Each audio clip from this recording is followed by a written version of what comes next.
So we are in the chapter on liberty, Article 19, various dimensions of Article 19, restrictions, reasonable restrictions on Article 19, Supreme Court verdict. We have seen many. Now I would like to talk about what are the limits of freedom of speech and expression. Not just the government can restrict, we know, but today let me talk about the limits of Article 19 and the freedom of speech and expression. See how far there should be. See, in fact, what all we can speak and what all we should not speak. In India, everything, anything can be hurting the sentiment. And now you participate in even an anti-government meeting. Even the protesters in the Citizenship Amendment Act, they are all charged with even sedition. I will come to that sedition separately. But what should be? And there, some people are trolling, especially in the social media. You might have heard about a famous author in Tamil Nadu called P. Murugan. He may not have been that famous, but Murugan, when he wrote something, people objected. And in the process, and he even declared that I will not write anymore. I mean, he was even so offended by the whole thing that he declared that, P. Murugan as a writer is dead and I will not write anything. I mean, many things have happened and there are so many. Even Asim Trivedi, a cartoonist in the, he wrote something, he drew something, a cartoon, and he was immediately, sedition charges were, slapped on him. So there are many cases where the government going overboard.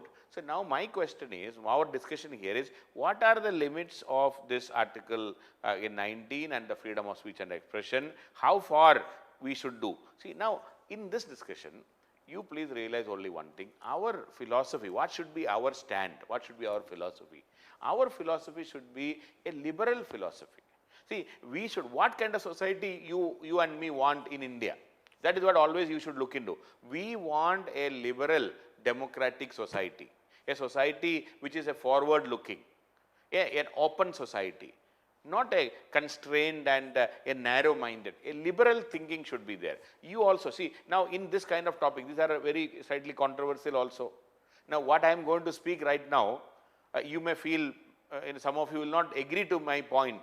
I know that because we are all hardened by all these things what are happening around us these days.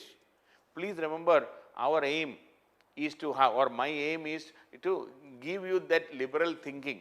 And when you go to the interview also, the questions when they asked about all these things, they expect a liberal person to come and sit, not an orthodox person with a narrow-minded thinking.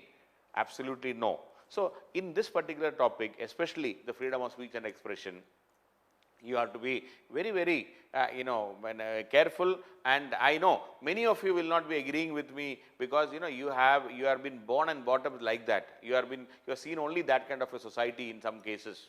It is not your fault, but you have grown up like that, unfortunately. But please have an alternate thinking.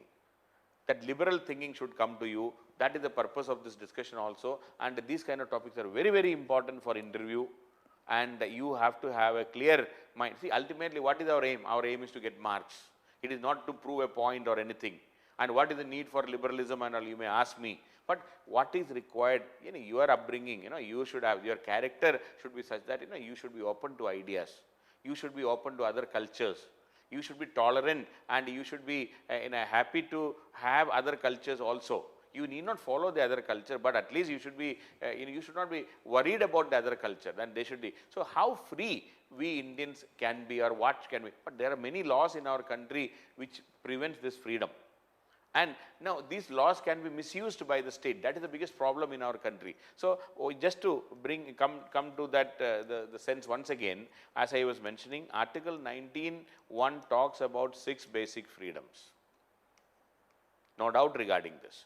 And 19(2) talks about reasonable restrictions on that also. There can be reasonable restrictions imposed by the state, absolutely no doubt, on the issues of sovereignty and integrity, security of the state, friendly relations with foreign states, public order, decency, morality, in relation to contempt of court, defamation, incitement of an offense, everything. On all those bases, there can be reasonable restrictions on this freedom of speech and expression, no doubt. So Article 19(2) always deals with the reasonable restriction, and there can be a series of restrictions on our freedom of speech and expression. Other than that, in the Indian Penal Code also there are various provisions. For example, Section 153A of IPC, Indian Penal Code, it says it deals with words spoken or written or representation that promote disharmony.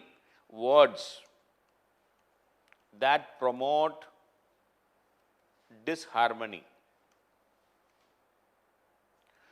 Disharmony and feeling of enmity, hatred or ill will between the groups. So, if you speak something, if you write something, spoken or written, if it can create disharmony or feeling of enmity, ill will, any of this between the groups, there can be a penalty of 3 years or 3-year jail term, 3-year jail term.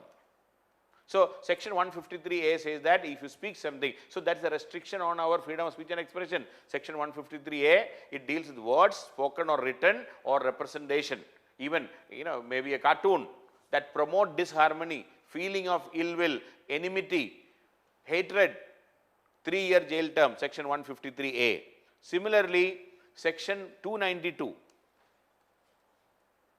Section 292 says makes obscene publication, any written, drawing, painting, any obscene publication, the freedom of speech and expression is going to be affected, and penalty for 2 years. 2 years of conviction, or up to 5 years, 2 to 5 years can be there if you publish anything, you make an obscene publication, book, paper, pamphlet, writing, drawing, anything. Then Section 295A criminalizes deliberate and malicious acts intended to outrage the religious feeling. If you criticize another religion in India, do you think you can criticize another religion? You cannot. If you criticize a religion, if you say that what are you following is not correct, or if it is a something which is against all rationality, if you criticize, there can be Section 295A because you outrage the religious feeling, and 3-year jail term. 3-year jail term, 295A, if you outrage the religious feeling.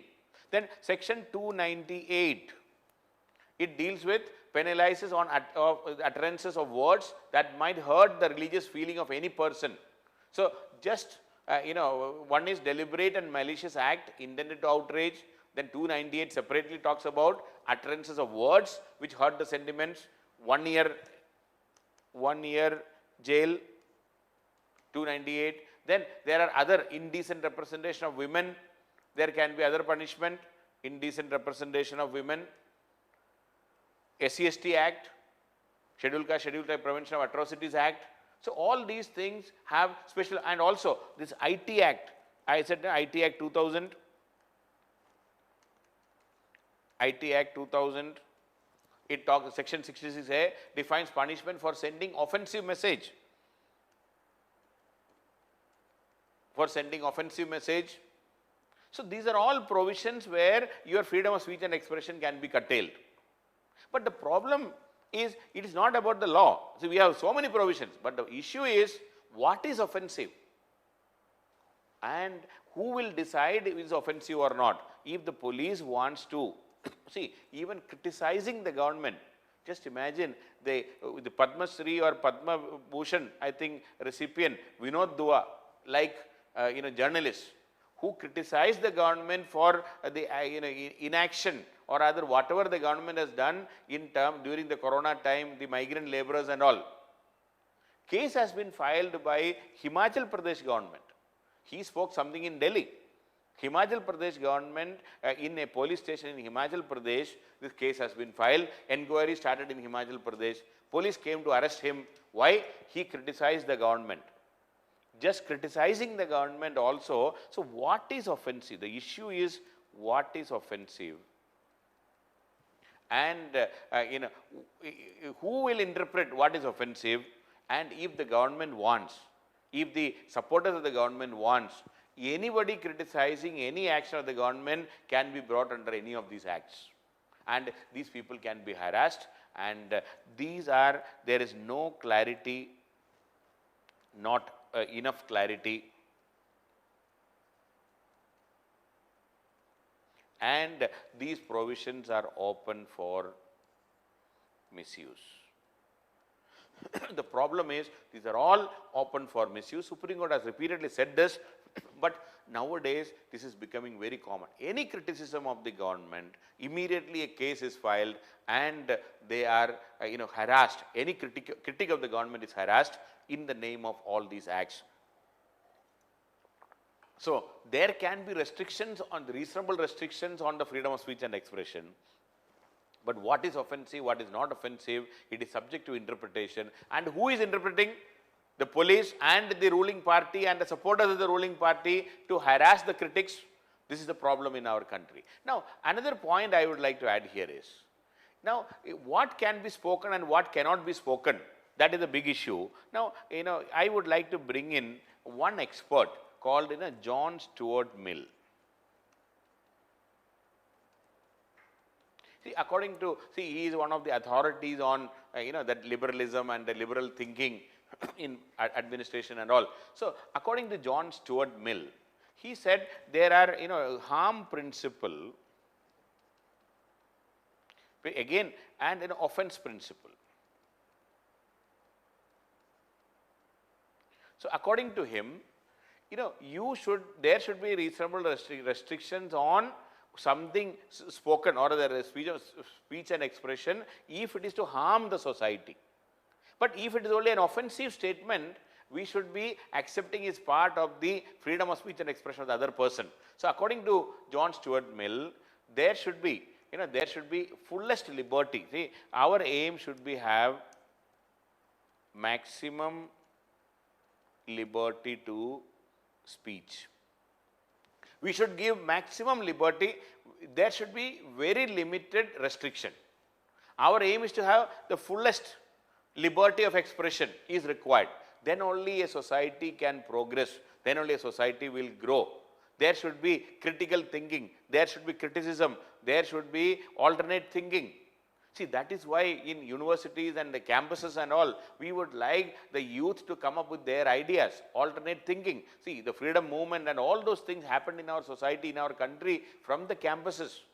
Most of the reforms have started from the campuses.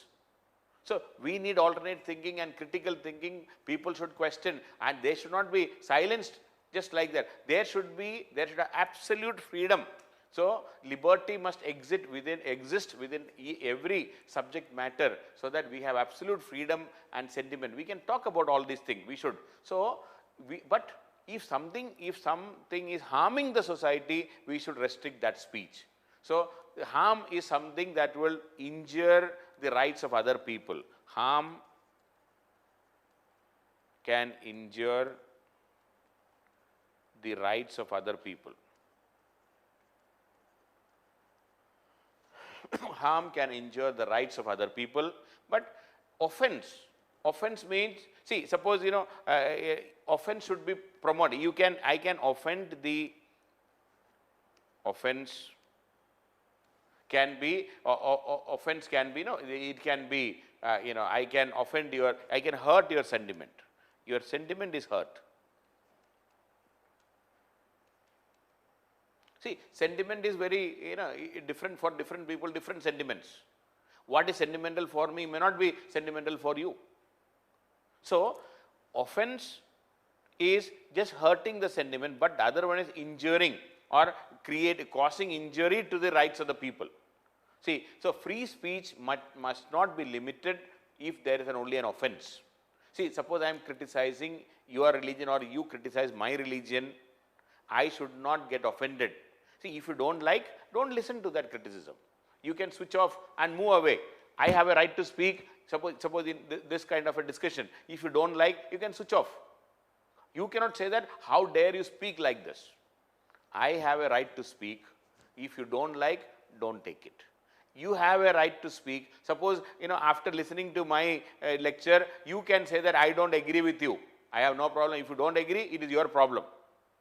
I said what I wanted to say. But you cannot say that I should not have been speaking like this. You cannot try to prevent me. You cannot abuse me and say that, how dare you say that I have a right to criticize and all. So this is where the problem lies. See, for example, criticizing, questioning is it comes at the maximum offense. Suppose I say, your kind of dressing I don't like. See, suppose, I say the South Indians wear, say, dhoti, lungi. So now if somebody comes and say that, I don't like your lungi, it's okay.